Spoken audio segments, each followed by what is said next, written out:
बहुत समय पहले की बात है। गौतम बुद्ध अपने कुछ शिष्यों के साथ एक नदी के किनारे से गुजर रहे थे। शाम का समय था। डूबता हुआ सूरज अपनी लालिमा से वातावरण को आकर्षक बना रहा था।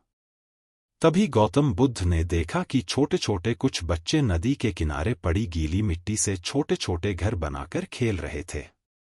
उन छोटे छोटे घरों को बनाते हुए वे बच्चे इतने प्रसन्न दिख रहे थे कि जैसे उन्हें सब कुछ मिल गया हो। अब उन्हें और किसी चीज की आवश्यकता ही नहीं थी। वे अपने घर बनाने के काम में पूरी तरह से तल्लीन थे, उसमें खोए हुए थे। यह दृश्य देखकर महात्मा बुद्ध और उनके शिष्य बच्चों के इस खेल को वहीं खड़े होकर देखने लगे। तभी थोड़ी देर बाद अचानक एक बच्चे का पैर दूसरे बच्चे के बनाए हुए घर से टकरा गया और उसके मिट्टी के घर का आकार बिगड़ गया। इस पर वह दूसरा बच्चा चिल्लाया, तुमने यह क्या कर दिया? तुमने मेरा मिट्टी का घर तोड़ दिया। तुम्हें पता है मैंने इसे कितनी मेहनत से बनाया था। आज के बाद तुम मेरे मित्र नहीं हो, तुम्हारी और मेरी मित्रता खत्म। इस पर वह दूसरा बच्चा अपना घर बनाने में लग जाता है। थोड़ी देर बाद उन बच्चों की माताएं वहां आ जाती हैं, जो कि वही नदी किनारे कपड़े धो रही थीं। आकर कहती हैं, चलो बच्चों, शाम का समय हो आया है, इसीलिए अब घर चलो। इतना सुनते ही वे सारे बच्चे अपने खुद के बनाए हुए उन मिट्टी के घरों के ऊपर से कूद कूद कर उन्हें तोड़ने लगे। वे सभी खुशी से चिल्ला रहे थे और मिट्टी के घरों पर कूद रहे थे। ये वही बच्चे थे जो थोड़ी देर पहले तक मेरा घर तेरा घर कर रहे थे और आपस में लड़ रहे थे। अब उन बच्चों में से किसी को भी इस बात की सुध नहीं थी कि कौन किसका घर तोड़ रहा है या किसने किसका घर तोड़ा था। थोड़ी देर उछल कूद करने के बाद वे बच्चे एक दूसरे के कंधों पर हाथ रखे मस्ती मजाक करते हुए वहां से चले गए।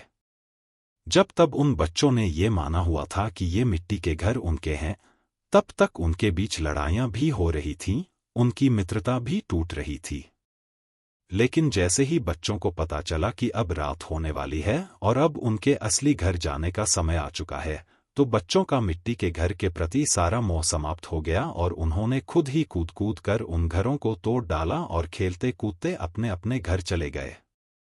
इस घटना को महात्मा बुद्ध और उनके शिष्य पूरे ध्यान से देख रहे थे, लेकिन जाते हुए बच्चों को देखकर बुद्ध मुस्कुराने लगे। तो शिष्यों ने बुद्ध के मुस्कुराने का कारण पूछा। तब बुद्ध कहने लगे, शिष्यों, ऐसा ही हमारे जीवन के साथ भी होता है।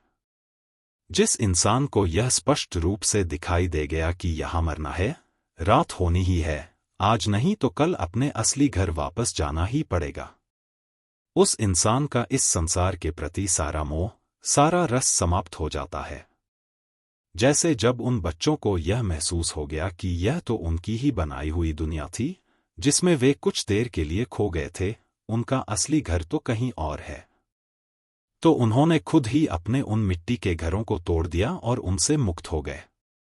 बुद्ध ने आगे कहा कि लोग मुझसे अक्सर पूछते हैं कि हमें इस संसार से मुक्ति कैसे मिलेगी, जबकि सत्य तो यह है कि तुम्हें मुक्त होने की जरूरत ही नहीं है।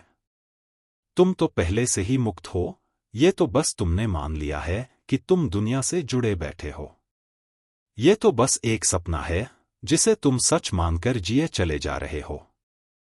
लेकिन ये सपना भी एक दिन टूट ही जाएगा, क्योंकि सभी सपने अंततः टूट ही जाते हैं। ये भी टूटेगा जब तक उन बच्चों ने उन मिट्टी के घरों से खुद को जोड़ रखा था, उन्हें अपना माना हुआ था, तब तक उनके अंदर ये भय भी बैठा हुआ था कि कहीं ये टूट ना जाए, कहीं कोई इनको नुकसान ना पहुंचा दे। लेकिन जैसे ही शाम होने को आती है, उन बच्चों का उनके असली घर जाने का समय आता है, उनका उन मिट्टी के घरों के प्रति सारा भय, सारा प्रेम समाप्त हो जाता है। ये जीवन भी ऐसा ही है। वो सारी चीजें जिनके लिए तुम हमेशा डरे हुए रहते हो, चिंतित रहते हो, जिनसे तुम जुड़ाव महसूस करते हो, वो सब कुछ बस एक सपना है जिसमें तुम जिए चले जा रहे हो। और ये सपना किसी भी क्षण टूट सकता है। जिन चीजों और लोगों को तुम अपना मान बैठे हो, वो तुम्हारे हैं ही नहीं, ना कभी थे।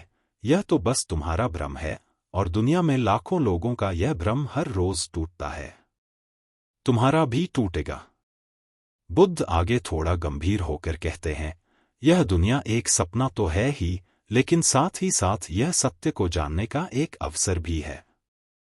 अब यह आपके ऊपर है कि इस हाथ आए अवसर को आप चिंता या तनाव में बिताते हैं या फिर एक सार्थक खोज में, क्योंकि एक बात तो निश्चित है कि हम सभी हर पल बीतने के साथ ही अपनी मौत के और करीब पहुंचते जा रहे हैं, और एक न एक दिन हम सबको उसका सामना करना ही पड़ेगा।